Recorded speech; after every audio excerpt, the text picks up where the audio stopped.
The lesson, before the lesson will be out of John chapter 1. I'll be reading from the New International Version, John chapter 1, verses 1 through 5, and then verses 14 through 18. In the beginning was the Word, and the Word was with God, and the Word was God. He was with God in the beginning. Through him all things were made. Without him nothing was made that has been made. In him was life, and that life was the light of all mankind. The light shines in the darkness, and the darkness has not overcome it. Then in verse 14 it says, the Word became flesh and made his dwelling among us. We've seen his glory, the glory of the one and only Son, who came from the Father, full of grace and truth. John testified concerning him. He cried out, saying, this is the one I spoke about when I said, he who comes after me has surpassed me because he was before me. Out of the fullness we have all received grace in place of grace already given. For the law was given through Moses. Grace and truth came through Jesus Christ. No one has ever seen God but the one and only Son, who is himself God and is in the closest relationship with the Father, has made known.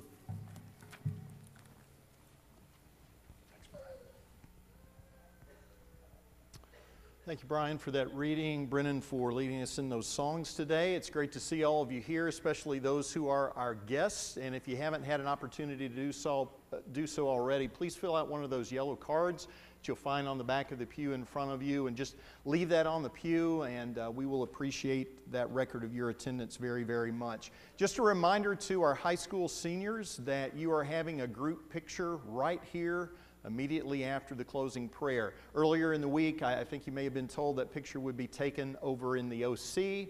It's going to be a lot easier just to do that since you're already here. We'll just move this out of the way and you guys can have that group picture made. That text that was read for us by Brian from John chapter 1, verses 14 and 15, say that this eternal Word who was in the beginning with God, who was God, this Word became flesh and dwelt among us, and we beheld his glory. Glory is of the only begotten of the Father, full of grace and truth. That is a delicate balance to achieve and maintain in our ministry, in our relationships with other people, as we seek to lead people to faith in Jesus Christ. Balancing those concepts is sometimes tricky. Jesus did it perfectly. Jesus did it beautifully. And so that discussion about grace and truth, we are sliding to next Sunday morning so that we can discuss a few things this morning relative to a lot of activity that's going to start here tonight, relative to the remodel and renovation of this worship space. And so hang on to that text, be mulling it over, praying about it, meditating on it over the next week. And over in the OC next Sunday morning, we'll talk about that text and talk about these concepts of grace and truth. Sometimes when the family's together, you just need to talk about family business, family matters that affect all of us, and there's no time like that other than the Sunday morning assembly. So I hope you're not too disappointed that we're not getting to that grace and truth discussion this morning as we discuss these other things that are a very important part of our work here as God's people.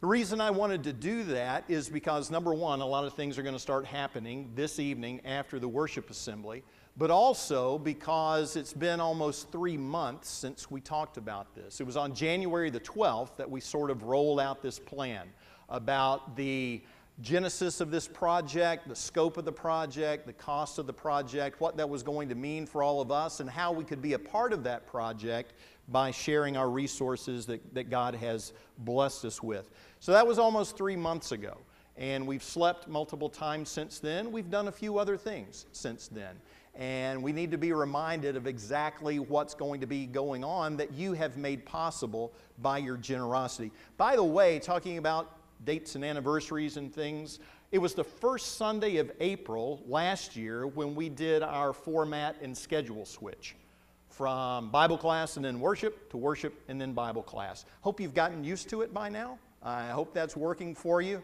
It has significantly increased our participation in our Sunday morning Bible classes, and that was the primary rationale for doing that. And time passes by, time gets away, and you may not have realized it's been a year since we've been doing it. Actually, it was April the 7th, that first Sunday last year. As we talked about 3 months ago, everything of a physical nature that's a building or a structure needs periodic remodeling, periodic refurbishing, and updating because of just the passage of time and normal wear and tear and use. And this place over the last 40 years has seen a lot of use. Our individual houses require this from time to time, and our collective house of worship is in need of it also.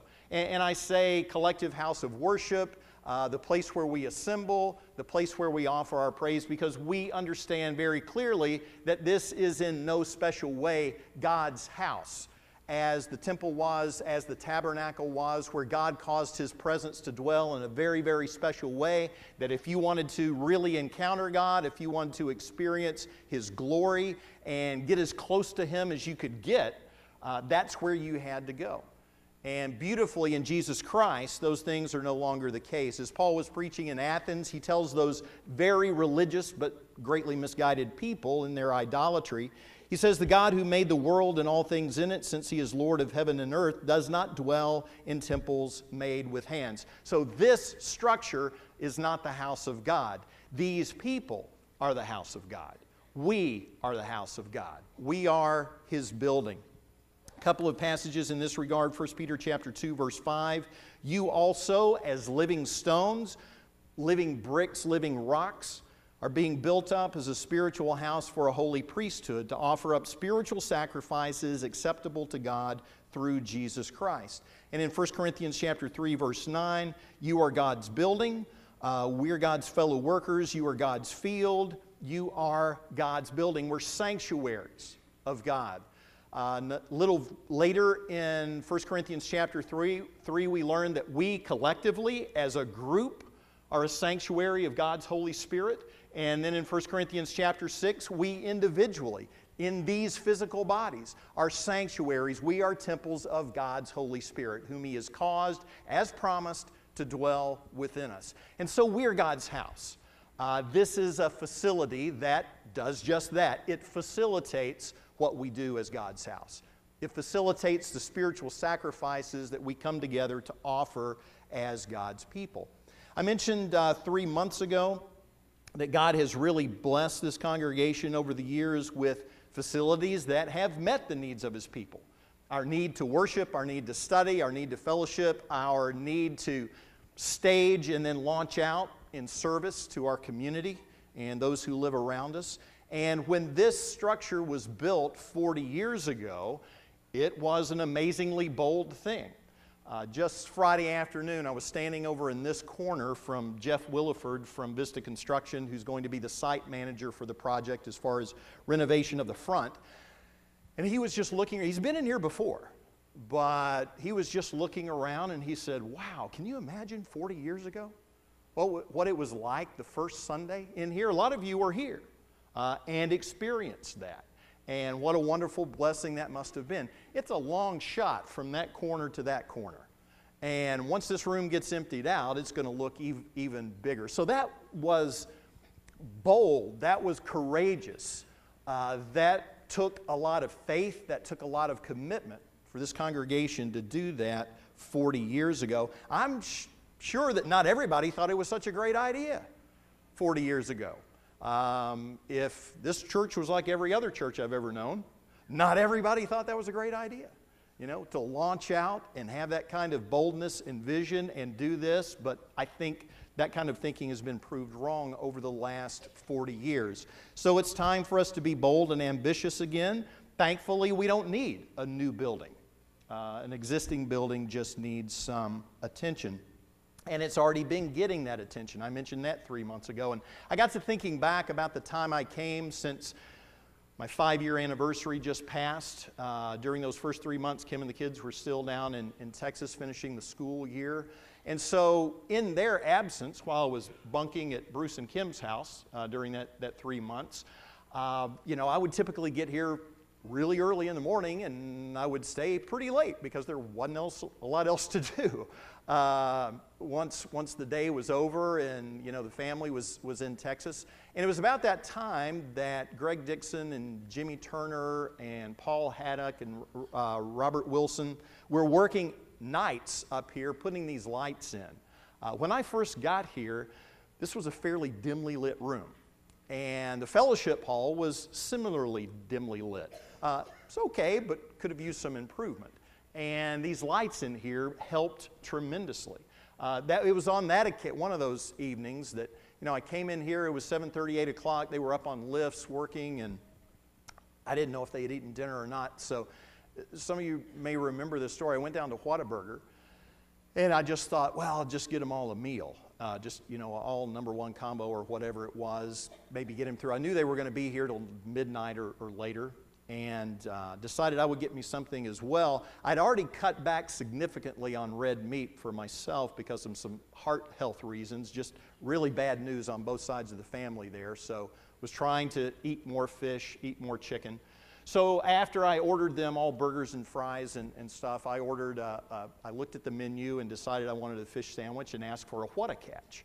And the girl looked a little confused, and she spoke to the manager behind her, and she said, "Now, the what-a-catch, is that the chicken or the fish?"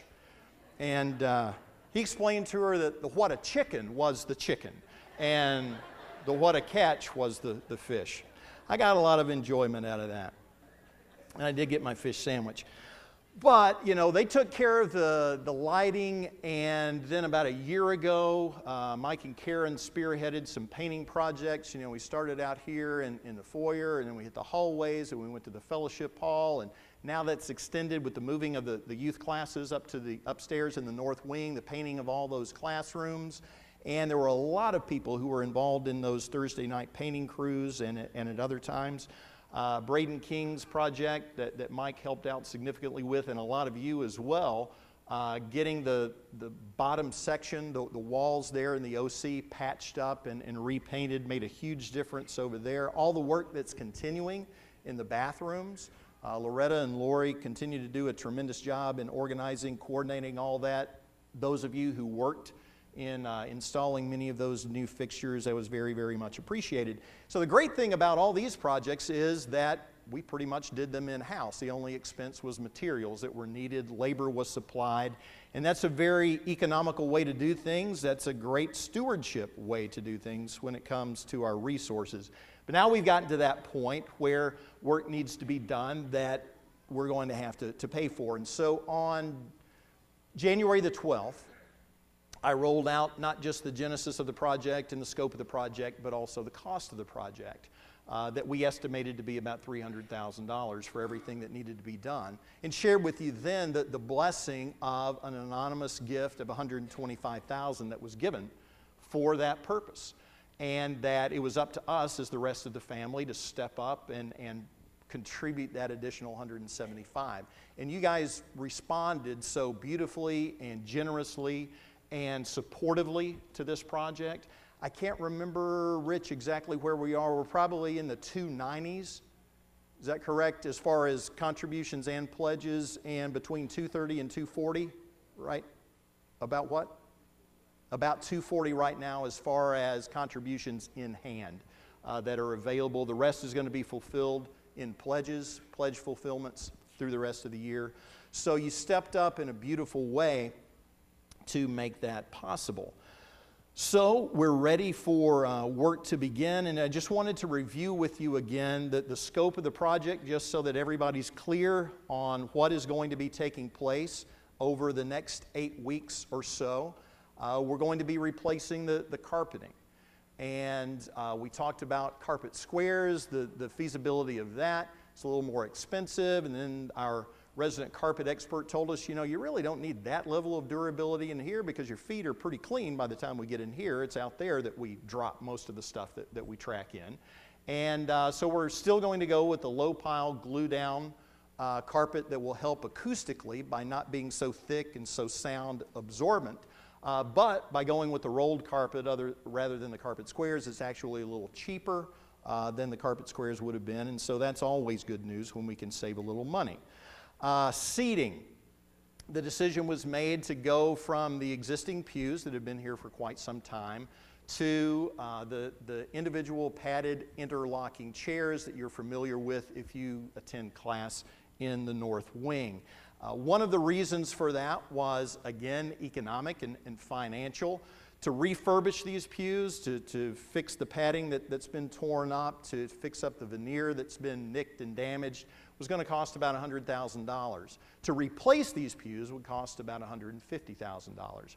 We estimated that we could get 900 chairs for about $63,000. Actually, an order has been placed that came in at $56,000. So we've already saved $7,000 there. Again, always a good thing when you can save a little money, whether it's our individual money or our collective money as the body of Christ. These are padded 21-inch wide seats, interlocking. Gives us flexibility of configuration. Oh, let me go to this. You've seen this before, but I tried to make it a little bigger so that you could see about how many chairs go in each section there.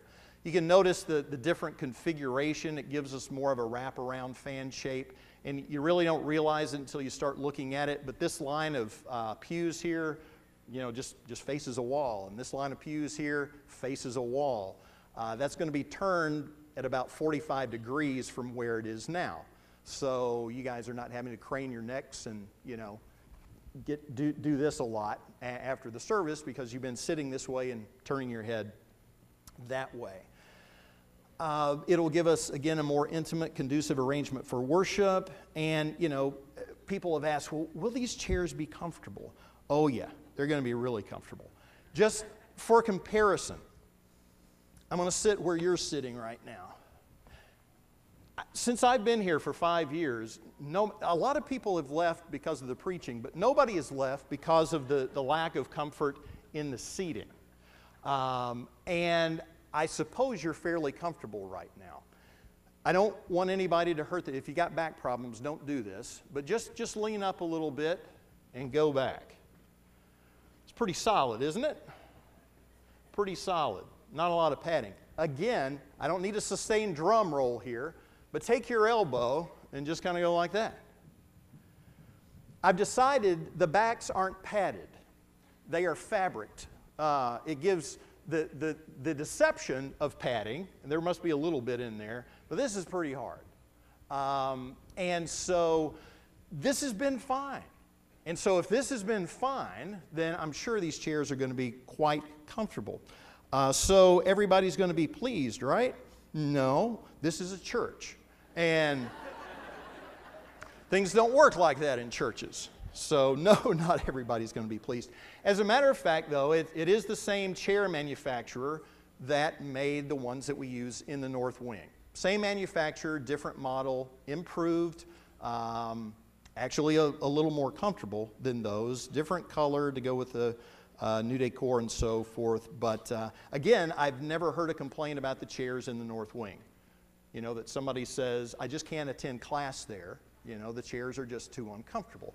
So I'm just assuming all this is going to work. When you add to that for at least the next 8 Sundays, we're going to be in the OC sitting on hard plastic or folding metal chairs. When you get back in here and sit in those chairs, it's going to feel like a cloud of cotton that you're sitting on. And so I think the contrast will be very, very apparent and greatly appreciated. Painting in here, again, lowering and extending the podium area. As we mentioned 3 months ago, this is pretty narrow and distant, and it's not very deep, and it's quite wide. It's going to be narrowed this way, extended that way. Again, going back to the diagram there, you can see exactly how that's going to work. On the vertical surfaces at the front, there will be cultured stone, and again, if I can show you those areas. This is a little deceptive because these are actually on the side here.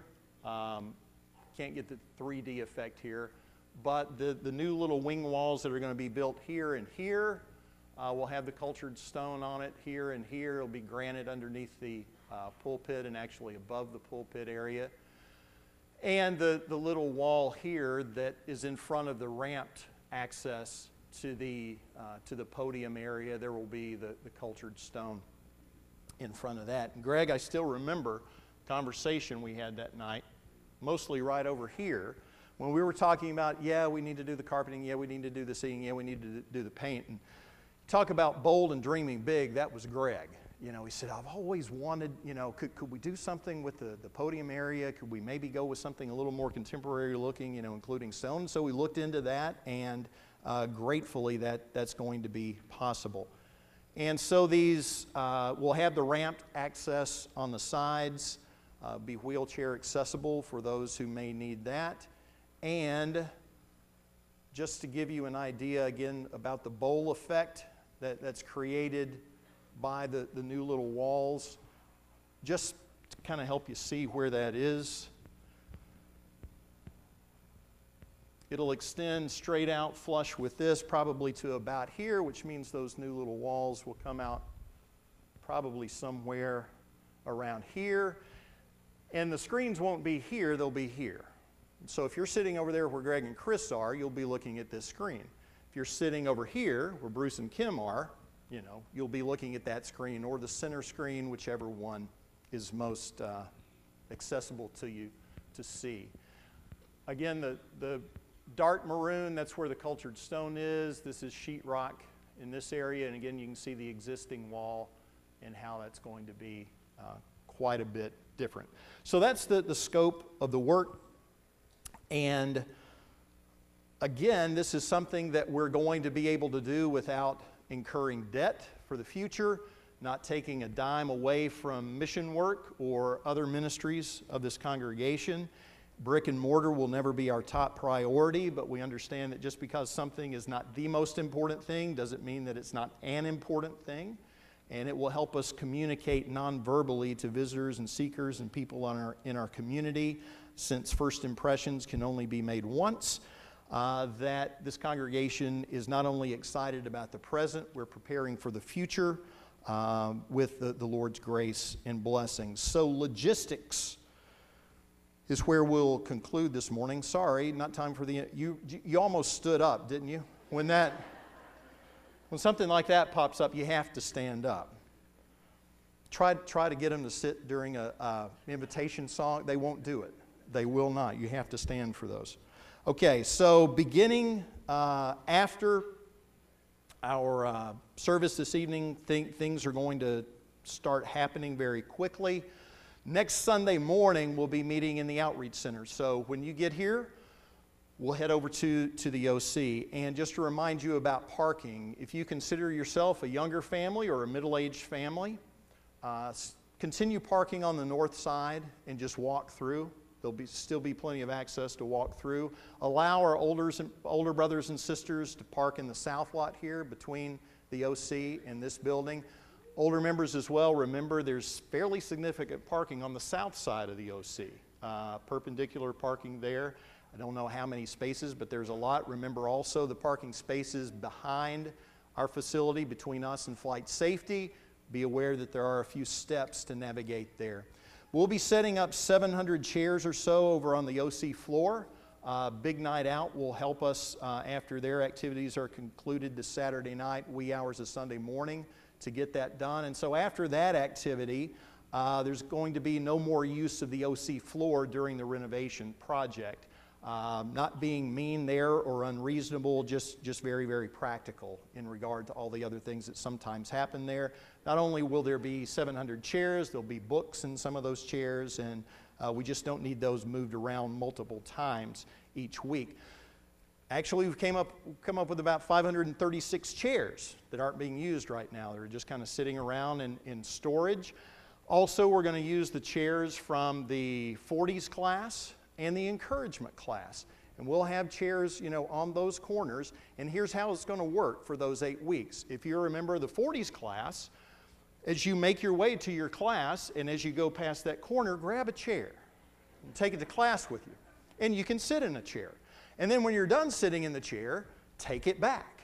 And that'll provide us another 100 chairs or so from those two classrooms that we don't have to rent. We may have to rent about 75 chairs, but it will be very, very doable. I promise those classes you will get your exact chairs back At the end of this project, we'll do an inventory to make sure that happens.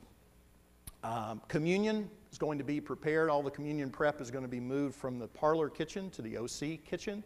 And so communion servers, those trays will be available for you in the service window there in the OC.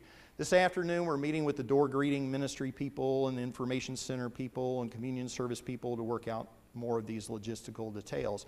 So tonight, after the assembly, bring a camera, or if you've got a, camera on your phone, want to take some pictures, because this will be the last night that it really looks exactly like this.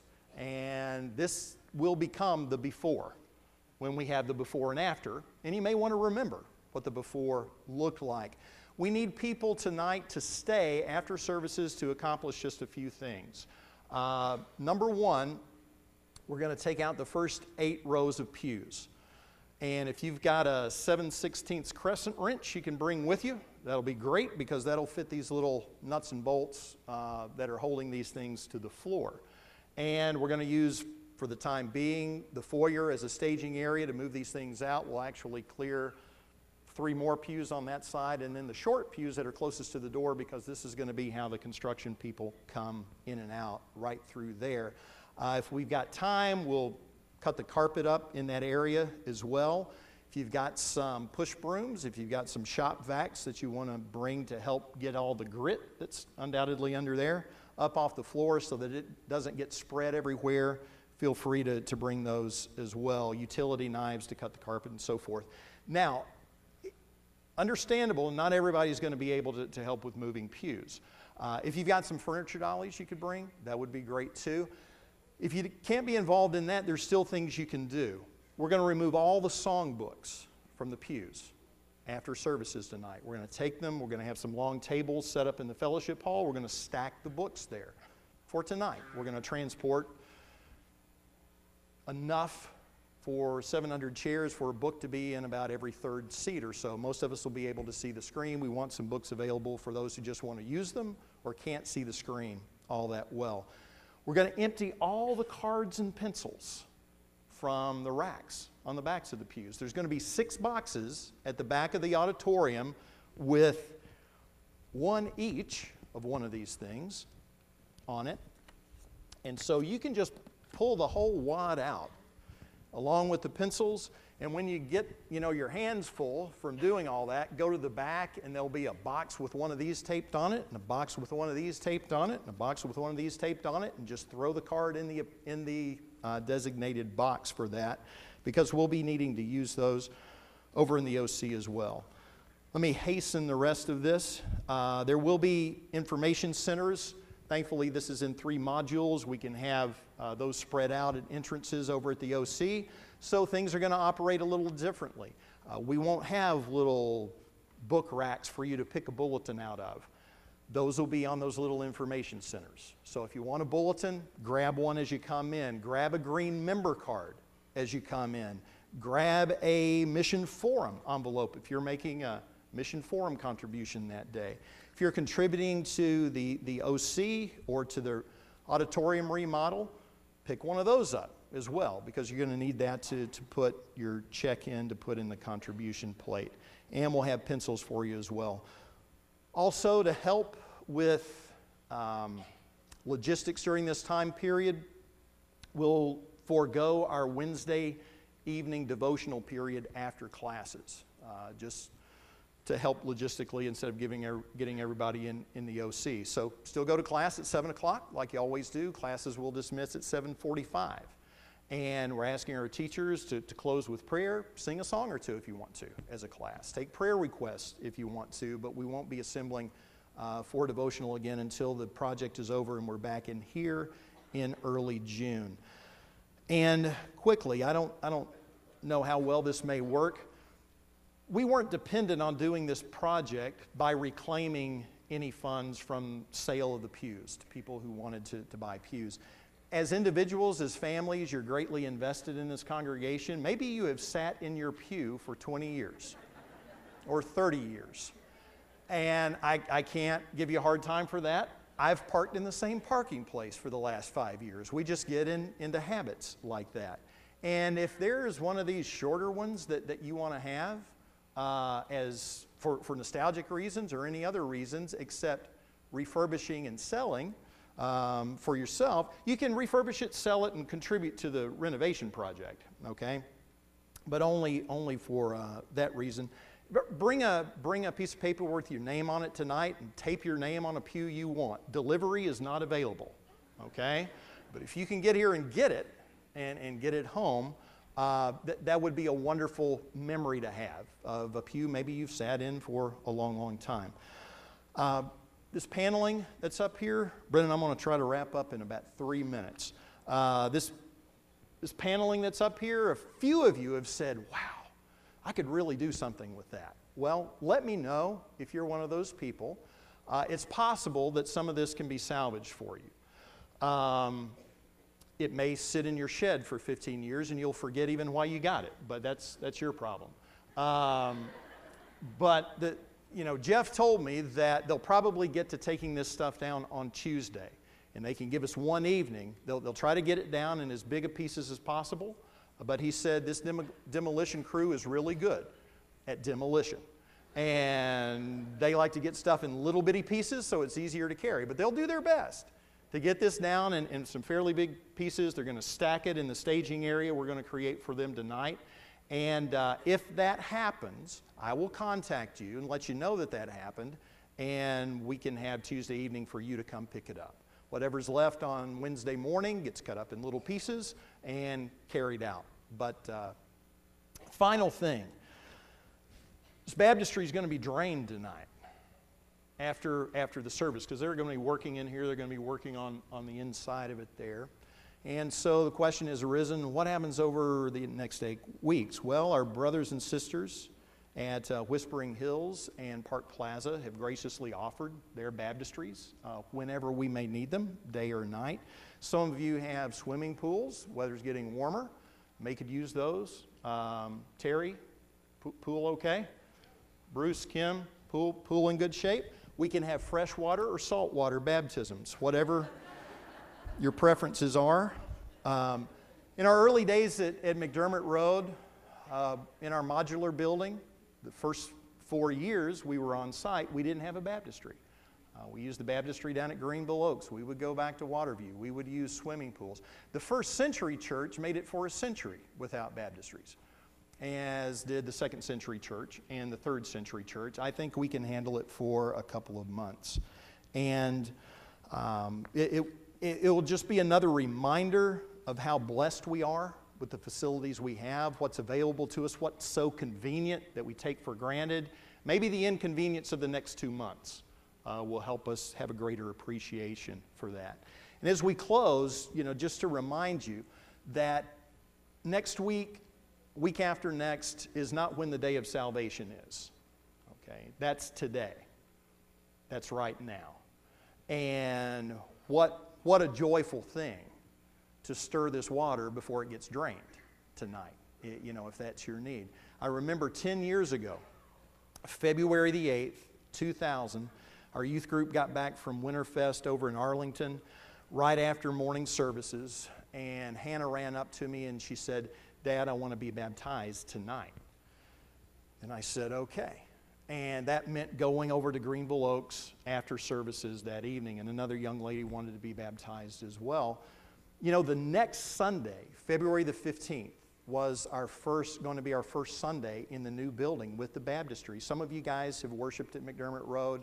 You can understand how excited we were about getting into that building after being in a deca-wide mobile home, 10 trailers that we had worshiped in for 4 years.